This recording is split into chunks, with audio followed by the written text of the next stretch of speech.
বয়স নিয়ে কোনো সমস্যা নেই, বয়স একটু বেশি হলে কোনো প্রবলেম নেই। সে যদি বিবাহিত হয়, বাচ্চা কাচ্চাও থাকে, তারপরেও কোনো সমস্যা নেই। যাতে ভালো মনের একজন মানুষ থাকে, সে যাতে ভালো হয়, সৎ হয়, তার সাথে যাতে সারা জীবন ভালোভাবে থাকতে পারে। দেশে দেশে বাইরে থেকে যারা আমাদের ভিডিওটি দেখছেন তাদেরকে জানাই অসংখ্য ধন্যবাদ। আবারও চলে আসলাম নতুন একটি জীবন একটি গল্পে। আমার সামনে দাঁড়িয়েছে একটা অসহায় একটি বোন, সুন্দর তারই জীবনের গল্প। আসসালামু আলাইকুম আপু। ওয়ালাইকুম আসসালাম। কেমন আছেন আপনি? আলহামদুলিল্লাহ ভালো। আপু আপনার নাম? মাহি আক্তার। মাহি আপু। গ্রামের বাড়ি কোথায়? কুমিল্লা 14 গ্রাম। কুমিল্লা 14 গ্রাম। আপনার পরিবারে কে কে আছে আপু? ফ্যামিলিতে তেমন কেউ নেই। আম্মু বউ মারা গেছে 2 বছর আগে অ্যাক্সিডেন্টে। ভাই বোন কেউ নেই, আমি একাই। ও, তো আপনি বর্তমানে একাই আছেন তাই না পরিবারে? তো আপনি বড় হয়েছেন কোথায়? আন্টির কাছে ছিলাম, মানে আমার আম্মুর সৎ বোনের কাছে ছিলাম। তো ওনার কাছে থাকাটা মানে এতটাও সহজ ছিল না, অনেক কঠিন ছিল।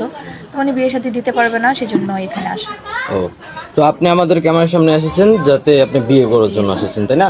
তো আপু আপনি পড়াশোনা কতটুকু করেছেন? ক্লাস 10 পর্যন্ত। ক্লাস 10 পর্যন্ত। আচ্ছা আপু, আপনি কিরকম বয়সের লোককে বিয়ে করতে চাচ্ছেন? তার বয়স কিরকম হবে? আপনি তার বাচ্চাকে আপনি নিজে বাচ্চা মতন করে লালন পালন করবেন তাই না? তার বাবা মাকে নিজে বাবা মা মতো দেখবেন? আচ্ছা আপু, যদি কোনো ভাই আপনার সাথে যোগাযোগ করে বিয়ে করে আপনাকে যদি দেশে বাইরে নিয়ে যেতে চায়, আপনি কি যাবেন? জি অবশ্যই যাবো। অথবা ওনার গ্রামের বাড়ি আপনাকে পাঠিয়ে দিল, উনি বাইরে থাকলো, আপনি কি কারোর সাথে পরকে লিপ্ত না না, হবেন? এসবে কখনোই যাব না। ও, তো আপু আপনার সাথে যোগাযোগ করবে কিভাবে?